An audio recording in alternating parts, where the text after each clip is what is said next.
Today we're going to talk some Christmas ideas, Christmas thoughts, things that have worked in the past. Um, I have some things that I want to talk about, but I also just I want to hear from you guys what's worked, what hasn't worked, thoughts, ideas, things you've heard and seen, and really kind of just open this up and collaborate because everybody is different. Every church is different on what you're able to do, your budgets, your location. It's all with I've been a part of churches where we do big Christmas productions and Christmas shows, and we open it up to the public, and it's kind of an invite thing. And then the church I'm a part of now, we just don't do that. We Christmas is obviously we push it, and it's a big, we know people are coming back, but we're not going to try to compete with the mega church down the street who's, they've got basically a Broadway show on production. And so when people ask us, hey, do you guys have a Christmas special? We just go, yeah, there's one right down the street at this church. And I think that's okay. But there are some ways that we can, I want to hear what you guys have, but I think there's some great ways just to kind of prepare for the season, and then obviously leading up to it. And then, like anything, follow up is key. So I'll kind of start out with just some more technical stuff, and then we can kind of throw in some ideas about maybe things in the past, things that you guys are doing this year, what has worked, what you're currently planning on doing, and then how we can even make that better, or we can better optimize, or take that to the next level. Again, collaboration is key. I think for me on the technical side, that a couple really easy things that you guys probably already do, but I want to hit them for people that are watching this later is, and then one question people always ask is like, how early should you start promoting? So when it comes to the amount of time that we want to start promoting and how early, I think there are some things that depend. Um, if you're going to start running ads around Christmas, I think the first question is what are you running the ads on? Do you have some kind of special, or do you have, is Santa coming to your church and taking pictures? Is there some kind of event type, that type thing? Obviously, the minimum on that scenario, as far as like I would say specifically meta, where it's like you kind of look at your Christmas, you have a Christmas specific service or a performance type thing. It's more of an event, like on Meta. Obviously, I recommend the latest you start is a month out. So if you are planning on starting Meta specific or maybe TikTok ads, I would start.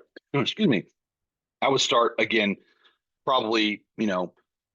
I'd probably start working on them first week of November, and then hopefully setting them live, second or third week of November. That'll give you a month. And then when it comes to Google Ads, it is good to go ahead and start both Google Ad Grant. Obviously, you could probably get away with not having a page around Christmas services, Christmas Eve services, etc. But you just want to make sure that once Christmas is over, that you're pausing that ad, because eventually, if you're just running a Christmas ad to your homepage where you have like an event type thing, you could get you could you will eventually, or could get a knock on that, and Google will try to pause it. That happening, I mean, you'd have to keep that Christmas ad running a really long time. But with that Google ad, like Emily, like Elizabeth, excuse me, Elizabeth, for you could, if you want to next week, you could go ahead and set up a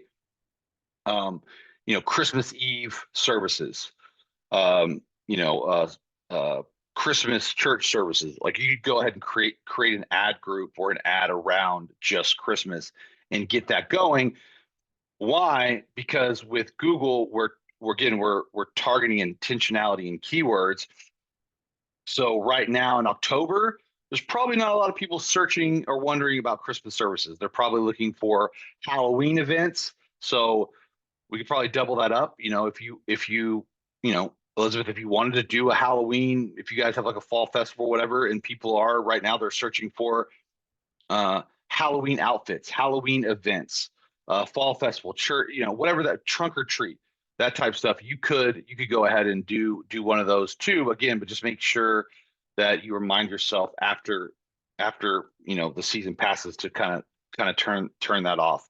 Um, I would say at this point, talking specifically around the Halloween season, you're not going to get a lot of traction, but anything is better than nothing if you already have ads going, ad campaign set up. So back to Christmas. So with Christmas specifically with Google Ads, you can start anytime, because again we're going off of search, and there's probably I mean we can look up like right now if we go to like a great little website, a fun little website. It's called Google Trends. I don't know if you guys ever go to Google Trends. It's a great little free platform that Google provides that you could put in basically anything that you want, and it'll tell you the kind of the search volume. So if we did, Christmas church services real fast, I could probably share my screen. Like for instance, like right now, it's not really it's not showing anything as of right now. So I'd have to widen the search a little bit. But anyways, my point is that you can go ahead and set up those Google ads, and then once the season gets closer, I would also with that, if you're having, if you have Christmas services and or also a Christmas Eve service, because I know not all churches do it, but where we are, we do have a lot of people who come from traditional backgrounds, whether that be they're Catholics, Methodists, where you have, you know, like your more traditional kind of services. So you would want to create basically two ads or ad campaign. You'd want to, have one that's focused just on your Christmas Eve services, and then one if you have a like Christmas, like kind of a generic overarching like Christmas service as well. Because I know for us, we will have our church has Christmas Eve services, and then depending on when that next Sunday is and Christmas falls, we may not have an actual service on that Christmas, which that may be weird for some people, but that's how we function. Um, so yeah, so back to that. So Google is good to start whenever you want. I would say on the next thing that's always good to do is creating events on Facebook around Christmas and your Christmas Eve services. I think it would be good. You can just do one for like Christmas Eve. If you have multiple services, you could also create an event around that specific service time. And then also, and I'd probably do that about a month out. And then with your Google Business Profile, I would also create events around Christmas Eve and your Christmas Eve services or events, anything, obviously put any details that may be kid friendly or fun, giveaways, whatever that kind of makes it look more. I think for me, you want to make it look more like an actual event and less like this is just a church service. And obviously, if you don't have a lot going on, that's okay. But putting that in early, putting that in a month out that gives Google time to basically acknowledge that you have events going on. So I would do that, and then I think even leading up to or after on your Google Business Profile, even if you're just putting like in this season, if you don't normally if you're not creating an event on your Google Business Profile for every Sunday or for financial peace or celebrate recovery or something like that. I think in this season, because you do have people that are going to start getting back into or they're looking for a church, or they're going to come back to church, to go ahead and even for maybe the few weeks leading up to the Christmas Eve services is just go ahead and creating events around, or creating events for the Sundays on your Google Business Profile. And I think that will help. Even if, again, I'm not saying that it's good to do that. I would recommend doing it if you have the time and margin and someone can do that. but especially for seasons around like Easter and Christmas, go ahead and put in a little bit of extra work and put those events in on the weeks leading up to Christmas. And obviously, if you have anything, like I said, anything before or after, if you have some kind of first of the year celebration or kickoff, baptisms, if you have any kind of celebration day or parties or you know a kid specific Sunday, like you're doing, I don't even know, like a pajama day. I don't know. Our church will randomly do, like every once in a while we'll do like a wear your jersey type thing. I think anything like that is great to put in. And as we kind of get into this season. But as far as the technical stuff, that's that's kind of the main really simple, easy, quick to do. It shouldn't take you very much time when it comes to getting that knocked out in the next, really, probably, obviously, first or second week of November. And then and then I'll add a couple things and we can just kind of workshop it, and you guys can jump in and talk about what you're planning, what you've done in the past, what's worked, what hasn't worked. And I'll say this, just because something has or hasn't worked for your church doesn't mean that it hasn't or has not worked for another church. But for me, what I've seen in the churches that I've been involved with and worked with is, and me personally, is I do think having a medium to high quality Santa to take pictures is going to get parents and people back to your church and give you something that is it's kind of what I call bridge the gap type promotion, where it's not about like inviting people to church, but it's, hey, come get your pictures with Santa, etc. You're bridging that gap from just inviting people to another Sunday. But I think that is any kind of something like that. Family photos. I know some people who have, if they'll either hire a photographer, or if they have someone in their church where that, hey, come get, maybe it's not Santa photos, but come get like Christmas card photos. I know people who've done like Christmas present wrapping. Hey, come by, Shiloh Church and we'll wrap your presents, except like stuff like that. Those are obviously, those are great ideas. And I still think there's enough time to implement those if you're able to do that.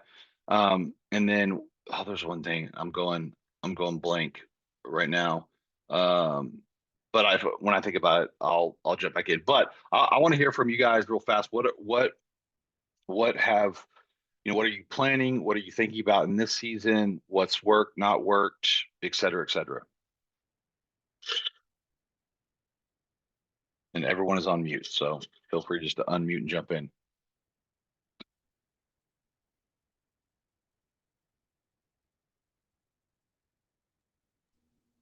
This is Elaine. We Hi, are Elaine. a mission. Hi. Thank you for everything, all the information you're giving us. Of We course. appreciate it. I appreciate you We being are, here. what, pardon? No, I said I appreciate you being here. Yeah. We are a new church, a mission church. So we had our first services August 4th. So a lot of this Awesome. information, I have nothing to draw from. I have been an international missionary, but being in a mission church here in the United States, very different type of situation. So I'm just here to absorb whatever information. Right now, we have a big month of November, week after week, different things happening, like a kickoff. So we're putting most of our energy into that. And we have filed our 501, but we do not have Google ad grants yet, because that's not through. But for Christmas right now, I do have guests, worship team coming in, and we're going to have the Sunday service, and then we're going to do Christmas Eve candlelight. And that's about the bandwidth that we can really handle at this time. Well, that's awesome. Well, congrats on planting. And yeah, you guys, it's when you're in the season that your church is in, it's about managing margins and expectations and doing the best with what you have. So I think that sounds like a great plan. It sounds like you have your ducks in a row and working on that, especially like with your 501(c)(3) and your Google Ad grants. So that's listen, I know churches that have been around a long time and are decent size that don't are maybe not as planned out, or even like with their 501(c)(3), the Google Ad grants. So you guys are on a great track, and glad that you were here. Elizabeth, you got anything? I know we've talked a little bit about a couple things last week, but if anything that you guys are kind of thinking about, or any ideas, I'd love to hear from you. Yeah. Well, like Elaine said, we always do a candlelight service on Christmas Eve too. And just to let you know, because you said you're a newer church, we always have an extra service than what's normal for us. So we'll do Yep. 3 services instead of 2. And we've played with the times a lot. So we always try to like go a little earlier. So our times are like 2:30 or 2, 4:30 and 5, just because like we figured out that like people don't really like coming at night. Like in our area, they just don't like coming like later in the evening on Christmas Yeah. Eve because it's a lot to do. But we always we're in Arizona, so there's no snow in Phoenix. So we have the past few No years, snow. we've been bringing in snow on Love it. like a Sunday in December. And well, this is the first year we're probably not going to do it because it's kind of a pain.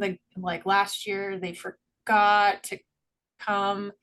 So like it was like set for service was over, and then they showed up. So the kids were like there when they were like crushing ice and blowing it out and trying to fill up this area with the snow. So we're doing Love that. foam, which is weird. Like this year we're gonna do a foam machine, so it looks like snow, but it's actually foam. We always do a caroling event. So we have Nice. we promote to our congregation to come to the church. I make cards for them to like I guess we have our youth group go to the doors in the neighborhoods while we're Mhm. as a congregation going into certain neighborhoods, stopping, we'll sing. We put people like band members on truck trailers and like we stop and then they play and we sing. And then the kids are all knocking on doors and handing out like invitations to our Christmas Eve service.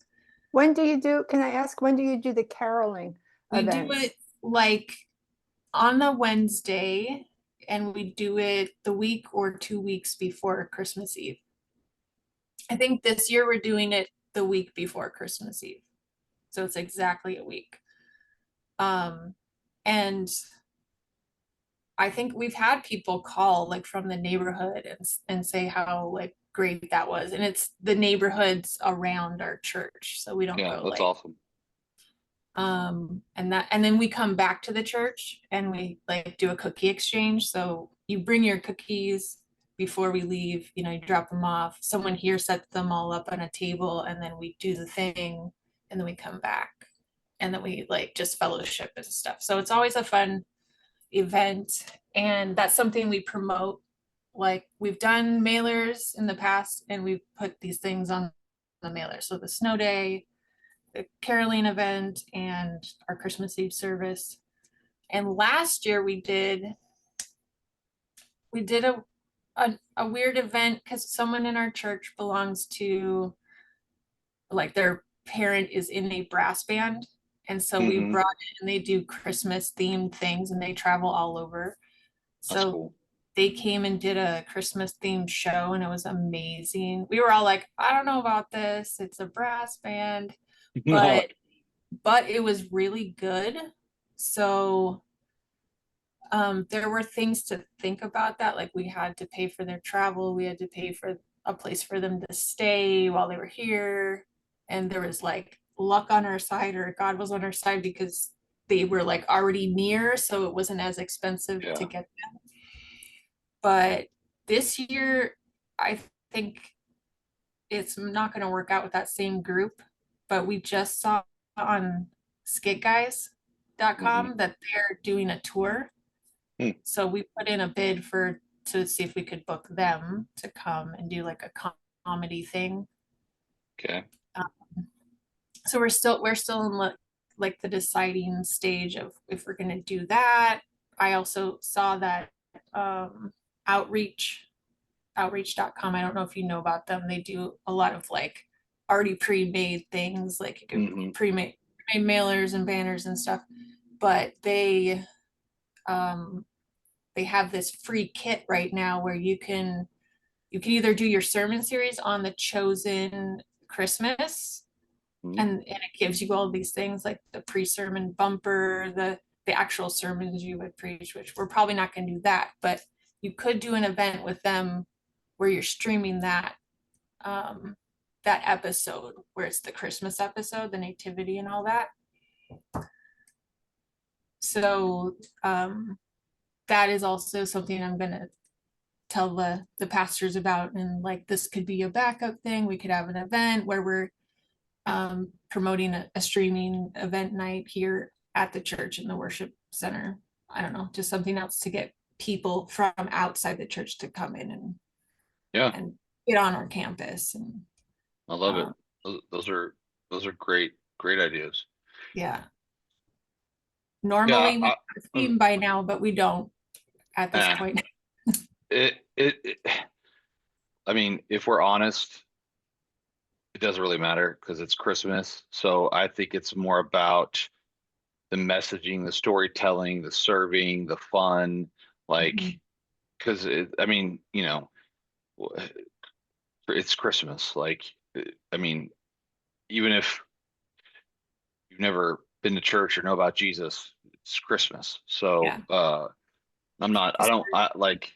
I don't know. I'm not a big like all the sermon series and themes unless it's just something very unique or polarizing or whatever. It's those aren't people aren't that's not going to necessarily grab them. It's the other little things. So We've done a choir in like sometime in the month of December in the past, but we've stopped doing it because we just don't have a director who can get everyone together and work with them for, to get like more people on stage, get a choir on stage. But that's all people always love to see that, because it's not the norm anymore to have a choir. So it gives us like, more homey feel, and it's just different than a normal Sunday. yeah, same for us. I think I like adding that. We usually do. I think we've done a choir, I say choir, but some form of that. We're not we're not in like maroon gowns and all that stuff, but we will utilize some form of choir. No, that's great. A couple ideas, just some things that were popping in my head. Is outreach, any outreach opportunities. I think, for me, it's like, as the church, and well, as the Bible says, it's, people will know us, they'll know us by our actions and who we are. And so for us, we'll kind of go back and forth, but we usually try to partner either with an organization that's locally that provides. We have one called the Fort Worth Pregnancy Center, so we will partner with them, and then basically leading up to Sunday, we're encouraging people, the community, to bring in supplies and things like diapers and toys and car seats and stuff like that. And we've actually seen, I mean, even for our own church, but we've seen people that have just even reached out and engaged with us because of that. And so that's just a great way to even just connect with the community. I really think it's important. And I think it's a great opportunity for churches is to, obviously, as the church, we want to, we want to be serving and doing things, but there's also just some great minded organizations out there in your community that they're looking for help.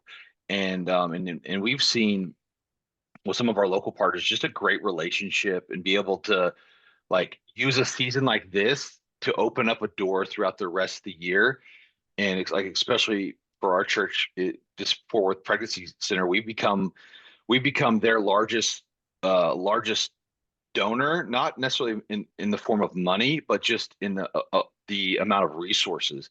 And it's also been very interesting is because we've also seen that people that maybe are church goers, they show up occasionally, they may give here and there, but when we start doing different kind of partnerships, whether it's some international or local, is that we've just seen some people in our church really step up to the next level and just be extremely generous. And people that it's like almost out of nowhere, where it's like, hey, and we're expecting people to maybe give some diapers and some toys and stuff like that. And if we get a few car seats, great. But we've had people that'll show up with 4, 5, 6 brand new car seats, and car seats are not cheap. And so it's really been cool to start that. Obviously, we'll usually start that a month or so out and go through the season, but to see people step up in their generosity and even getting involved, but then also the relationships that build with some of these other community advocates and partner, people in our communities and what they're doing specifically throughout the rest of the year. So I think anytime you can do an outreach, depending on what area you're in, giving away Christmas meals. We've always done. The last church that I was at in Oklahoma City, we always did. We would work really closely with the state foster care system, and we would basically partner with families, and people in your church can pick a kid or kids, and basically we'd have like a Christmas tree in the lobby, and then families would buy gifts for that. That was always really fun, and really just even obviously connecting with the community and those foster parents and those foster kids, and trying to get them connected if they don't have a church, etc. So those are some just some simple things that allow you to talk and promote without it being like come and see, come you're in, it's less about showing up, and it's more about getting involved. I love the caroling event. We've done that. I think that's always fun. I think your church enjoys it as well. And I think I can't remember if I said this, but like Christmas meal giveaways. I think that's always a good way to connect with the neighborhood, and letting people know if they're needing some help in this season, whether if it's food, hey, we're going to have meals for you. That does take a little bit more work, obviously, because can be a lot of complications with organizing and people and all that stuff. But yeah, anything else? Anything else? As we kind of go through there, these are some great thoughts. Any other ideas? And if it's just random ideas, that's fine, because we can throw them in. I had when you said giving meals, like Christmas meal giveaways, and like that reminded me about, I think it was like a couple years ago, our children's ministry director had a connection about like a specific family, and I think I don't know who we reached out to. It wasn't like the whole church knew about it, but I just remember the police, like the local police station was involved, and like 5 officers came over to our church, and we gave them like the wrapped gifts that we had like other people had donated to this like one family. And I think we might have, because we have a connection with the local police here. Someone on our staff is married to a police officer, so there was like that connection. Yeah, With how we found out about this family in need. So like just that's little awesome. things like that. But usually your children's ministry director knows like all the families and what they're doing, what's going on in their lives and stuff. So Yeah, I liked how you brought that up, because it's not something like we're thinking about in that planning room. We're not thinking about these like outreach opportunities that we could be Mm-hmm. doing. It's always coming from someone like our children's director or someone who is more caring and like thinking that way, like about the Yeah. people, where we're like, how do we market this? How do we like, Mm-hmm. what do we need to do? How do we promote and get people here? And Yeah. yeah, and then after Christmas is when we usually think about those kind of outreach events and things. But it's always a Well, to the point, kind of a point you made there is, I think, and I think it depends on where your church is at, your size, and what you're able to do. This is also a great outreach opportunity, but for me, this is also a great way to get your church involved, and then also to start conversation with your church with who in your church maybe they need some help, or maybe they're in a place where, man, as a church collectively, we need to, maybe this year we need to focus on our church people and worry less about, and not worry, but like maybe we just need to put more focus internally, like, hey, what families in our church maybe need some help? And the thing is, a lot of people may not tell you, but again, like your kids pastors, and but looking for those opportunities to not just take care of the community, but to take care of our family. And I think that's important. um so I think sometimes which is not a bad thing in these seasons, is thinking externally, but also internally. Who can we bless? Whether it's over the top, who can we thank? Our pastor, our leaders, or people who are in need. um, or even things for our kids. Like, can we send out are there extra fun things? Can we write? Well, I say that, and depending on your church's belief and how you handle Santa, but like writing notes to the kids, and or giving little gifts to the kids, for like, there's just even things internally, like that we can, you should think of and think about, that we could, serve and engage our own people. But then also, that's another way to engage our church people, in generosity, serving. I mean, hey, my dad's friend's a part of a pretty good brass band. Now that doesn't always, I can't say that always turns out well, but you just never know when you give people opportunity to give feedback and serve and just jump in. It's you can see people even take a next step of like, oh yeah, like I was kind of coming to this church, but now that, like, this was an opportunity where I could really put, a passion of mine, or like where my heart goes out to people to serve. Even if that's a project, or, going to a school and cleaning it up, or, whatever. It's like, hey, can we, this season is about one of the greatest gifts to humanity. So let's go get a gift to our community. That's a good title, by the way. That's just off the top of the head. But how can we be a gift to our community, in and around this season, and again, engaging our people, but then also allowing it to you know to serve our community. So those are great. Anything else? Any other ideas, thoughts, random things? I love these conversations, because yeah, stuff just kind of comes up, and I've got some other stuff pulled up, but I will say this: as a parent, if you want to get parents to show up, you want to get uncles and grandparents to show up and give. And this is kind of an outward, inward thing, but for me, even leading up to or after this season, having baby dedications or kid dedications, baptisms, this is a good time to start uh, programming those, even, maybe something leading up and then a couple things leading after. Like for us, for Easter, we schedule several things after Easter because we want to give people a reason to come back. We want to give our families a reason to invite their friends and families.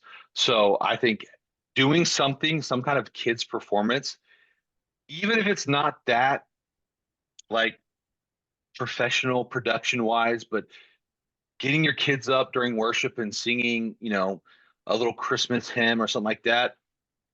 Parents love that. Then that gives them a reason to invite the grandparents and uncles and different stuff like that. And I think that's like having anytime you can involve kids, families are gonna have a tendency to show up around those things. So having some kind of kids, you know, skit, play, sing a song, whatever, for me, that's always a win. Anything else? I'm going down through my list right now to see if there's anything else that we missed. I was just gonna ask Elaine, did you guys have a Google Business profile yet? Oh yeah, we definitely have that. In fact, I've been adding more things over the last couple of weeks, and finally, on our profile today, I went and it says it's 100%. Profile strength is 100%. It looks good. Awesome. So my big problem, well, first of all, I don't have the free ads, and because of the name of our church, we're sort of getting lost by a lot of churches who've been here a long time. When people search. So we've had, right now we've had 223 customer interactions. I just posted Monday some pictures of the outside of our building. So that really helped. I was working on photos. So if you go to Elaine, what's your church name and location? Yeah, I was just going to do that. Okay. Great. So okay, good. There are two churches in the country that have the same name as ours. One is in California and we're in Texas. And by the way, Chandler, I don't know, we might have met a couple of weeks ago at a luncheon down in Fort Worth. We did. I was just saying, are you the same person? I thought, is that the same guy? Okay. Yeah. Okay. That is so funny because when you said Sanger, I was like, I just met a couple from Sanger a couple weeks ago. That's so funny. Well, that's me.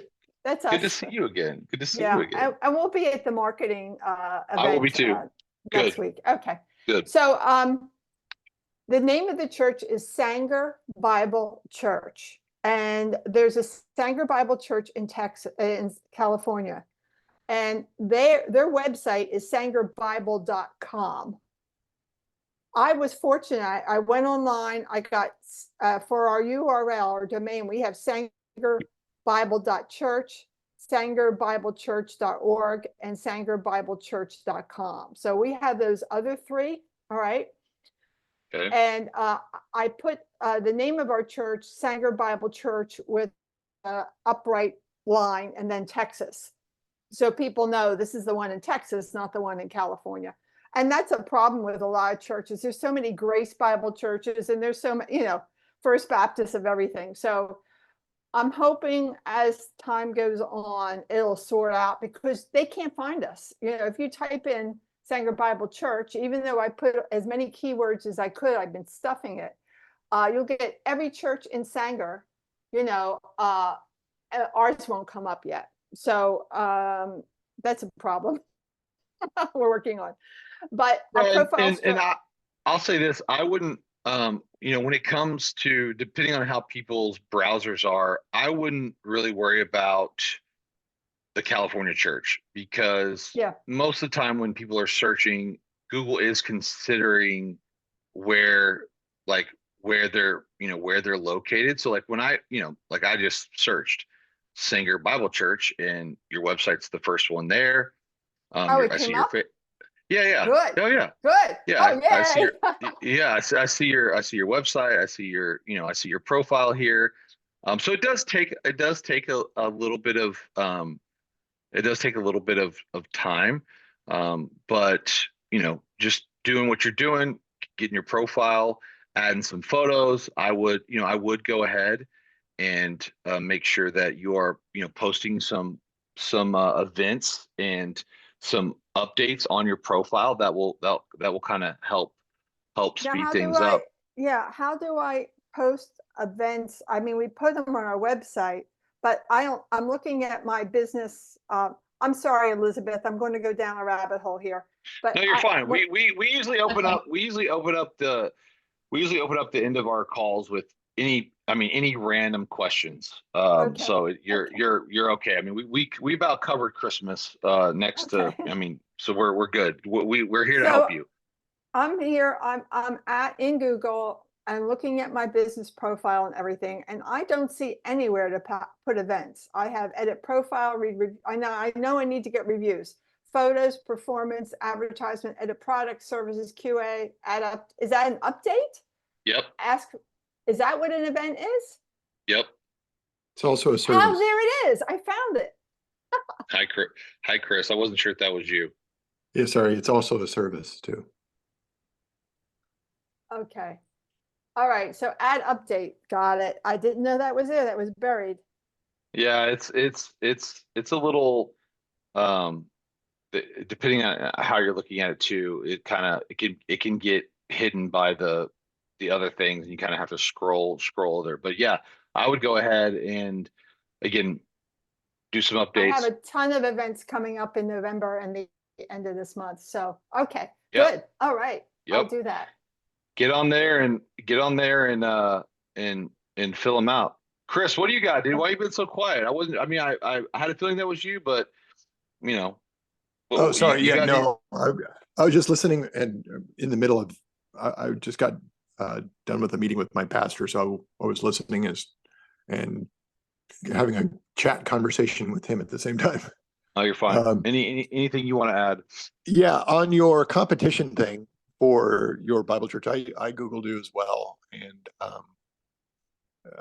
the first one, I'm in California, and the first one came up is the one in California, and then the second one is yours. So you're not that far behind. There is a section within Google Ads when you get in there, when you get your grant and when you get all that taken care of.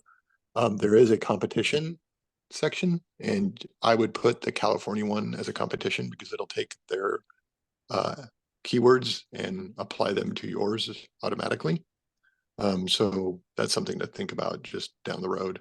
And the more you keep promoting your business profile, especially in comparison to the one in California, you will dominate because the one in California only has 17 reviews. So I wouldn't really concern yourself too much with them. Also, you being in Texas, it's going to appropriate the church relative closest to their location. So if the one in California won't come up first when you're in Texas. It might for you because you're working on it and playing around with it right now, but that's not necessarily the action someone would take.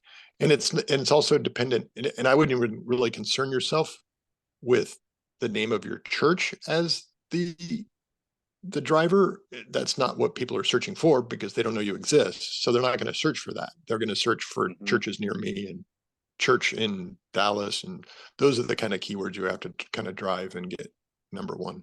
Yeah. And I put Yep. a lot of those words, thank you. I put a lot of those words in, but when I do church near me, I don't really show up. If you put my name. Yeah, I just did a lot of research on that. And and I don't know if you know this, Chandler, but they're starting to eliminate the word near me because a lot of people are keyword stuffing the word near me. And there's a new technique that they're using, and I forgot what it is called. There's a markup language that they want you to put on your website, and this is like 180 degrees from our conversation, but let me see if I can look it up because I actually wrote it down, and I've already done it. Oh, it is. It's called a schema markup. Yeah, schema markup. Yeah. Yeah, and what it is what Google is looking for your particular web page. Google is looking to prove that you are a church near the person that is Googling. So I bet if you were to put the schema markup on your page, anybody in Dallas would find you because you're proving to Google that you are in that location. So I can tell you right now that the church in California more than likely doesn't have it because this just rolled out within the last 6 months. So, I mean, schema markup has been around for a while, but now Google is really pushing it just to beat the game of keyword stuffing and the game of people just lying, about where they say they are. I mean, I could say I'm a church near Roseville, California, and we are, but we're not in Roseville. We're in Rockland, but we are neighboring Roseville. The churches in Roseville, if they all use schema markup, are going to beat me out just because they're physically located in Roseville. Okay. You know what I'm saying? Yeah. Yeah. Wow. So Interesting. that's how it kind of works. Yeah. So if you look up schema markup, it's actually pretty easy to do. And there's even websites that will tell you exactly what to put in there. And you can just fill it all out, just like they say, and copy paste it right into your header of your website, and you're done. Okay. Yeah, I put a link in there. Neil Patel, he's got a good little a good kind of explanation and then what to do. But yeah, schema markup, that's a key part of your website on page SEO. So that'll help. Yeah, Elaine, don't even stress out about it. Yeah, don't forget about that church. Because what we care about is people finding your church who are actually looking for a church, or they're looking for a program, a ministry, et cetera, et cetera. Yeah. I'm not really looking for national recognition. I just want the people in my area to find us. Right. So. Exactly. Yep. Okay, good. No, that's great. Thank you. All right, we are at the hour of 1. It's 1:01. Anybody have anything that they would want to add? I'll add some more stuff, and then I'm gonna transcribe this call. This was great. I think we got some good resources. And then Elizabeth, even for you, any of the resources that you've kind of, I know you mentioned like outreach and stuff. If you don't mind, I'd love to kind of see what you're kind of, what you've found, and feel free to drop that in the chat because I know everyone's always looking for, if not resources, they're just looking for ideas, like places that they can even go and rip off. Because I also know, like, for instance, with Canva has a lot of even like church related Christmas type graphics and print stuff, and if that's stuff that you're needing. But I'd love for you to drop anything that you've kind of found or come across would be fantastic. Okay, I'll just put those in the chat. Is that what you mean? Yeah, just throw them in the chat. And but yeah, other than that, I'll get up. I'm still working on planning out the next few weeks as far as topics. Got some good stuff coming and some new resources coming. But if you need anything in the meantime, let me know. Enjoy the season. I don't know about you, but I'm ready for a little holiday break, as we get close to Thanksgiving and Christmas. And then, of course, if you have any questions or have any ideas, just drop them in the chat, hit me up, and you guys have a wonderful week. Right on. Thanks, Chandler. Appreciate it. All right. See you guys. Bye-bye.